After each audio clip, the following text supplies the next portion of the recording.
बिस्मिल्लाहिर्रहमानिर्रहीम। अस्सलाम वालेकुम। मैं जलील खान कुलाची, आप मेरे यूट्यूब चैनल देख रहे हैं। हुज़ूर वाला, आज की वीडियो में पाकिस्तान के सियासी मंजरनामे में कुछ इंतहाई अहम तरीन चीज़ें हैं जो कि आपके सामने रखनी है। इमरान रियाज के हवाले से एक एक्सक्लूसिव मालूमात मेरे तक पहुंची है, वो भी आपके साथ में शेयर करूंगा। लेकिन इससे पहले पाकिस्तान के सियासी मंजरनामे में कुछ इंतहाई अहम तरीन चीज़ें हैं। हुज़ूर वाला, इमरान खान पाकिस्तान की हकीकत है। ये जुमला मैं आपके साथ तकरीबन बारहा शेयर कर चुका हूँ, बारहा ये कह चुका हूँ कि ये आपको मानना पड़ेगा कि इमरान खान पाकिस्तान की एक हकीकत है, उसको तस्लीम करना होगा। लेकिन एस्टेब्लिशमेंट भी एक हकीकत है, उसको भी तस्लीम करना होगा। हालांकि इससे पहले होता ये था, खान साहब की मकबूलियत से पहले होता ये था, या खान साहब के पॉलिटिक्स में आने से पहले, आप यूं भी कह सकते हैं, या कह लीजिए कि जब भी खान साहब पॉलिटिक्स में आ गए थे, इतने नहीं आए थे, वजीर आजम नहीं बने थे, इतने मकबूल नहीं थे, तब तक कि यही होता था कि पाकिस्तान की फौज का जो चीफ होता है, यानी आर्मी चीफ होता है, पाकिस्तान का मकबूल तरीन बंदा होता है वो। लेकिन अब सूरत हाल कुछ जो है वो थोड़ी सी बदल चुकी है। अब जियो न्यूज़ देखते होंगे, जियो न्यूज़ ने जो मुहिम खान साहब के खिलाफ की है, शायद ही किसी चैनल दूसरे ने खान साहब के खिलाफ इतनी मुहिम की हो जियो न्यूज़ के ऊपर। हफीजुल्लाह नियाजी कल के प्रोग्राम में वो ये कह रहे थे कि मुस्लिम लीग नून का अगला वजीर आजम होगा इंशाअल्लाह। इंशाअल्लाह उन्होंने कहा। हालांकि ऐसा तजियाकार मैंने कभी नहीं देखा कि ये किसी खास जमात के साथ वो इंशाअल्लाह लगाए और उनको वजीर आजम बनने की दुआएं करे। ऐसा तजियाकार मैंने कभी नहीं देखा, पर जियो न्यूज़ के ऊपर इस किस्म के तजिए भी होते हैं। लेकिन कल एक और तजिया जियो न्यूज़ के ऊपर हुआ है, जिसके ऊपर मैं खसूसन आपकी तवज्जो जो है वो दिलवाना चाहता हूँ। शहजाद इकबाल, आप जानते होंगे, प्रोग्राम भी करते हैं, वो उनसे तजिया भी करवाया जाता है, ये तजियाकार भी हैं। उन्होंने कल ये कहा कि अब कोई ऐसा बंदा आया है जिसने टक्कर दी है, ये उनके मैं जो अल्फाज है उनका खुलासा आपके सामने रख रहा हूँ, एस्टेब्लिशमेंट के साथ। यानी अब अवाम एस्टेब्लिशमेंट से ज्यादा किसी एक सियासतदान के ऊपर यकीन करती है, यकीन रखती है। ये कल शहजाद इकबाल ने जियो न्यूज के ऊपर कहा है। अब वो सियासतदान कौन है जो अवाम, यानी पूरी एस्टेब्लिशमेंट से अवाम को खींच कर अपनी तरफ लेकर आया है? यकीनन ज़ाहिर सी बात है, उन्होंने खान साहब का नाम तो नहीं लिया, और ना ही खान साहब का नाम लिया जा सकता था जियो न्यूज़ के ऊपर, खुसूसन इलेक्ट्रॉनिक मीडिया के ऊपर, बाकी चैनल्स के ऊपर भी।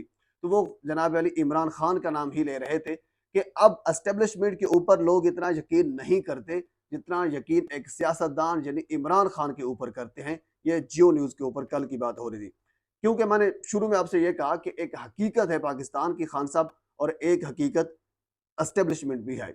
अच्छा, इसके अलावा आपके साथ मैं एक और चीज़ भी शेयर कर दूं। एक सर्वे करवाया गया है, किसी एजेंसी की जानिब से नहीं करवाया गया, किसी ऐसी एजेंसी जो प्रो पीटीआई हो उनकी जानिब से नहीं कराया गया, बल्कि मुस्लिम लीग नून, ये मुसद्दका खबर है, मुस्लिम लीग नून की जानिब से अपना एक सर्वे करवाया गया है, जिसमें इनको कामयाबी नहीं मिली, ये कहा जा रहा है।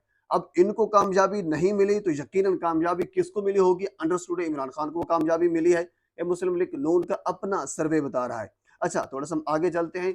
खुर्शीद शाह साहब, आप जानते हैं, पाकिस्तान पीपल्स पार्टी से उनका ताल्लुक है। उन्होंने कहा है कि निगरान हुकूमत का अब जो टाइम है वो फाइनल हो चुका है, यानी शहबाज सरकार का जो टाइम है वो फाइनल हो चुका है। अब निगरान हुकूमत का आने का वक्त हुआ चाहता है। 9 अगस्त को हुकूमत यानी असम्बलियां तहलील कर देगी, उसके बाद 90 दिन के लिए निगरान हुकूमत, निगरान सेटअप आएगा। अच्छा, अब अगली बात है निगरान वजीर आजम की। इससे पहले बारहा नाम जो है वो आ चुके हैं, मैं आपके सामने भी रख चुका हूँ। अच्छा, बेशुमार नाम मैं आपके सामने रखे हैं, इसका मतलब ये नहीं होता कि वो सारे नाम जो मैंने रखे आपके सामने उनका कोई सियासत से कोई ताल्लुक नहीं है, या उनका कोई नाम ही नहीं था तो हमने ऐसे ही चवल मार दी, ऐसा नहीं था। उनका नाम गर्दिश दौरा था, लेकिन है सियासत, फिर कभी किसी का नाम आ जाता है, किसी और का नाम आ जाता है। अब एक मरतबा फिर शाहिद खाकान अब्बासी का नाम जो है वो भी निगरान वजीर आजम के लिए आ रहा है। री इमेजिनिंग पाकिस्तान वाले जो हैं उनको एक मौका दिया जा रहा है कि आप आए, आप इलेक्शन करवाएं। शाहिद खाकान अब्बासी, ये आपको मैं खबर दे रहा हूँ, उनका नाम आ रहा है। पर खुर्शीद शाह ने कहा है कि 9 अगस्त को असम्बलियां तहलील हो जाएंगी, और उसके बाद फिर 90 रोज के लिए निगरान सेटअप होगा। इस पर बाकायदा पीपी का और मुस्लिम लीग नून का मुत्तफिका फैसला हुआ है असम्बलियां तहलील करने के ऊपर, और निगरान हुकूमत के ऊपर भी 5 नाम उन्होंने कहा कि हमने शॉर्ट लिस्ट किए हैं, उसके बाद फिर एक नाम जो है वो फाइनल होगा। अच्छा, इसके अलावा कयूम सिद्दीकी साहब, आप जानते हैं, जियो न्यूज से उनका ताल्लुक है। उन्होंने रात एक ट्वीट किया, मेरे ख्याल में 8:49 पर उनका एक ट्वीट था। उन्होंने यही कहा है कि पाकिस्तान पीपल्स पार्टी और मुस्लिम लीग नून के दरमियान मुत्तफिका तौर पर फैसला हो चुका है, और 4-5 नाम जो है वो शॉर्ट लिस्ट हो चुके हैं निगरान वजीर आजम के लिए, اور وہ نام جو ہیں، اچھا اس کے علاوہ یہ جو شارٹ لسٹ کیے گئے ہیں نام، یہ خواجہ آصف صاحب نے یہ شارٹ لسٹ کیے ہیں۔ ان میں 2 نام مسلم لیگ نون کے ہیں اور 3 کا تعلق لوگوں کا پاکستان پیپلز پارٹی سے۔ وہ نام آپ کے سامنے رکھ دیتا ہوں۔ ایک تو ہے اسحاق ڈار، یوسف رضا گیلانی، مصدق ملک، ناصر حسین شاہ اور شیری رحمان۔ اچھا یہ 5 لوگ ہیں جن کو شارٹ لسٹ کیا گیا ہے نگراں وزیر اعظم کے لیے، لیکن نگراں جو سیٹ اپ ہے اس کو طویل کرنے کی تیاریاں بھی ہو رہی ہیں۔ ایک ایسا بندہ کہہ لیجئے کہ اگر کہنے پر مجبور ہو گیا ہے کہ اگر الیکشن اپنے وقت پر نہیں ہوئے تو پھر الیکشن پاکستان پیپلز پارٹی بھی مانگے گی، پاکستان مسلم لیگ نون بھی الیکشن مانگے گی، لیکن ان کو الیکشن نہیں ملیں گے۔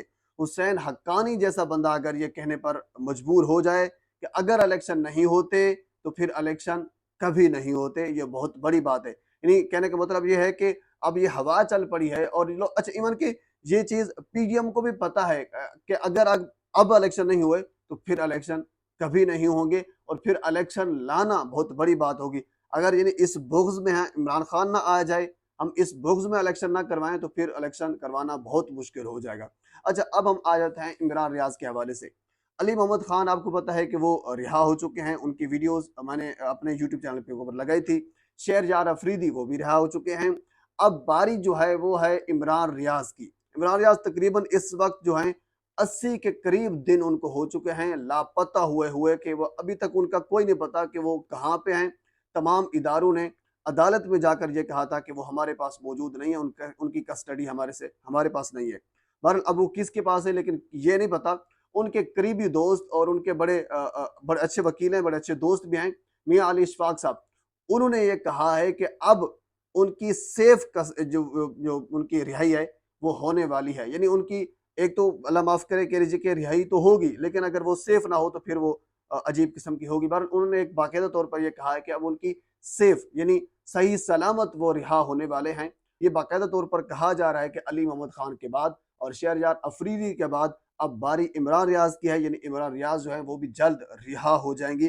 یہ کس نے کہا ہے؟ یہ میاں علی اشفاق صاحب نے کہا۔ میاں علی اشفاق صاحب بہت بڑے وکیل ہیں اور ان کے بہت بڑے ذرائع بھی ہیں، بہت بڑے طاقتور حلقوں کے ساتھ ان کے تعلقات بھی ہیں۔ وہ خبر بھی جب بھی دیتے ہیں مستند خبر ہوتی ہے۔ اس سے پہلے بھی وہ یہ خبریں دے چکے ہیں کہ عمران ریاض جو ہیں وہ بالکل صحیح سلامت ہیں، ان کو کوئی کچھ نہیں ہوا۔ حالانکہ بہت سی نیوز ایسی آتی رہیں، بہت سی خبریں ایسی آتی رہیں، بہت سی ویڈیوز ایسی تصاویر آتی رہیں جس سے یہ شبہ پیدا ہوتا رہا کہ عمران ریاض اللہ نہ کرے ان کو کچھ ہو گیا ہے۔ لیکن اس کے بعد پھر میاں علی اشفاق صاحب سامنے آئے، انہوں نے اس چیز کی تصدیق کی کہ نہیں وہ بالکل سلامت ہے۔ ایک مرتبہ پھر میاں علی اشفاق صاحب سامنے آئے ہیں، انہوں نے کہا ہے کہ جلد ہی علی محمد خان کے بعد، شہریار افریدی کے بعد عمران ریاض اینکر جو ہیں ان کی رہائی ممکن ہو جائے گی۔ یہ بہت بڑی خبر ہے۔ بہرحال اس حوالے سے مزید جو کچھ میرے تک پہنچے گا میں بر وقت آپ تک پہنچانے کی کوشش کروں گا۔ ایک مرتبہ پھر آپ سے گزارش ہے میرے چینل کو سبسکرائب کر دیں تاکہ آنے والے ہر انفارمیٹیو ویڈیو آپ تک پہنچ سکے۔ اللہ حافظ۔